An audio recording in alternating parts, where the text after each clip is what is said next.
Now, another reason the spear is significant is because in the beginning of the scroll, in Deuteronomy 32:1, in the beginning of the book of the witness, we see, "Give ear, O heavens, and let me speak, and hear, O earth, the words of my mouth." And so we see the command given to the heavens, the heights, the lightning, and the depths of the earth. The giant squid being on top of the Kraken or top of the Leviathin. The reason the spear is significant as regards to the beginning of the scroll is the words of my mouth. This is where the concept of the two-edged sword that proceeds from the mouth. This is the scroll. The word for mouth, "Give ear, O ye heavens, and I will speak, and hear, O earth, the words of my mouth." The word for mouth is peh, from the mouth as the means of blowing. This is where the concept of Yahuwah blowing on the grass comes from. The words in my mouth. This is Deuteronomy 32:1. This command for the heavens and the earth to give heed to the words of his mouth is him blowing as his wrath, producing the fruit of the lips. And so this word mouth is where the concept of the blowing, the four corners of the earth, edge, and this is also where the two-edged concept comes from, the two-edged word, speech, spoken talk. And so this is where the spear is coming in, the sharp two-edged spear coming into play in Deuteronomy 32:1 at the beginning of the scroll. So here's yet another witness. Now this concept of Habakkuk chapter 3 of the lightning being his glittering spear, speaking of Yahuwah, the creator of the heavens and the earth.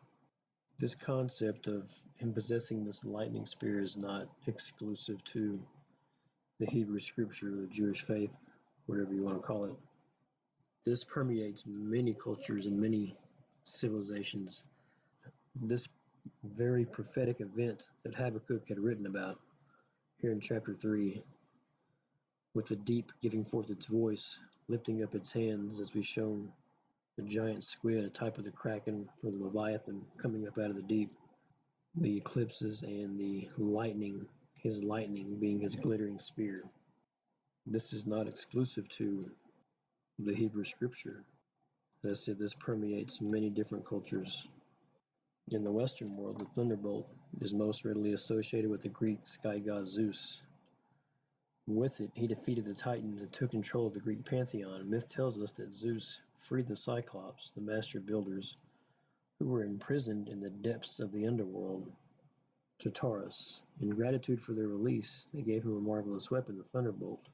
So here we see a depiction of, in Greek mythology, their god Zeus and his lightning spear, arrow, bolt, that it goes in relation to a Cyclops, the depths being released.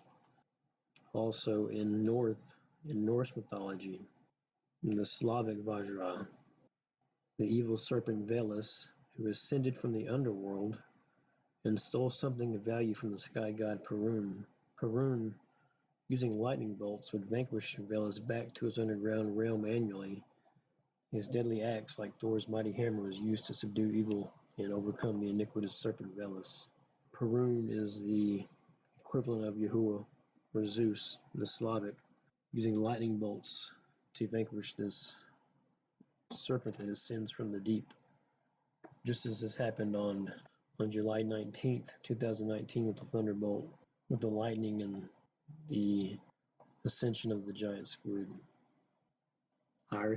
In Irish mythology, in Dan's mythology, the magical weapon is a lightning spear, specifically.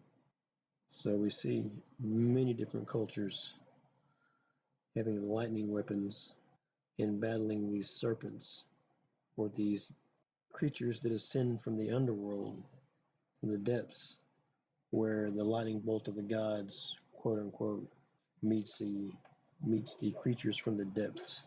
So what we see is the heavens and the earth witnessing against mankind, just as prophesied that they would in the latter end, which coincides with the toppling of Damascus, which has only happened once and it's happening now.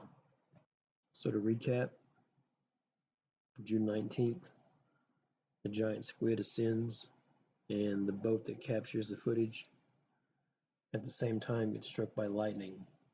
This was 2 weeks prior to a solar eclipse, and then Hurricane Barry, and then the lunar eclipse, which is coming up, that will be over Jerusalem. So we see the fulfillment of Habakkuk 3:9 through 11. Sun, moon shall stand still in their places. There's the eclipses. Like light your arrows fly, like lightning is your glittering spear. There's the lightning that meets the deep, which lifts up its hands. The tentacles of the giant squid are also known as hands. And then the storm of water shall pass over. The oaths of the rod of the word. So this is what he means by, I will call the heavens and the earth to witness against you. Give ear, O heavens, and let me speak, and hear, O earth, the words of my mouth. So we have Barry, which means the spear or plunderer. The squid is shaped like a spear and moves like a spear when it darts. The lightning is called the glittering spear. And so these three witnesses, all coinciding in the Gulf of Mexico during the solar and lunar eclipse. And so we have those four witnesses, the three that coincide with the scroll, with the issuing of the song of the Lamb, or the two-edged sword, or a two-edged spear, the spearhead. And to go along with that, we have some other witnesses. So the significance of Florida is the boat that caught the footage of the giant squid came out of Florida. Barry came over the panhandle of Florida as it entered the Gulf. And we're going to see some other witnesses of this spear also in Florida. I won't go into too much detail on these, but in Florida, a man is being charged with murder for impaling a spear into his girlfriend's chest. And this happened in Florida over the last month. You have dolphin suffers brutal death after being stabbed in the head with spear-like object. And this happened in Florida. Dolphin was found in Florida. So another spear anomaly in Florida. Dead sea turtle found with spear through the head in Florida, June 26th. So all these spear witnesses are all springing up. That's not every day that you hear about, these types of things. For them to coincide with the opening of the scroll, the lightning falling from the heights, the squid, the Kraken, the Leviathin rising out of the depths, throwing up its hand, giving forth its voice, Barry the spear, the plunderer, a representation of the Berach, flashing, glittering spear, the lightning. So all these things are coinciding at once. So this has been a brief video on some witnesses that have sprung forth that coincided with the opening of the scroll, which all point to a double-edged implement, which is where the idea of the two-edged sword comes from, is the scroll. It's the words of the mouth. In the next video, we'll cover the report of the snare and start understanding why all this is happening. Until next time, see ya.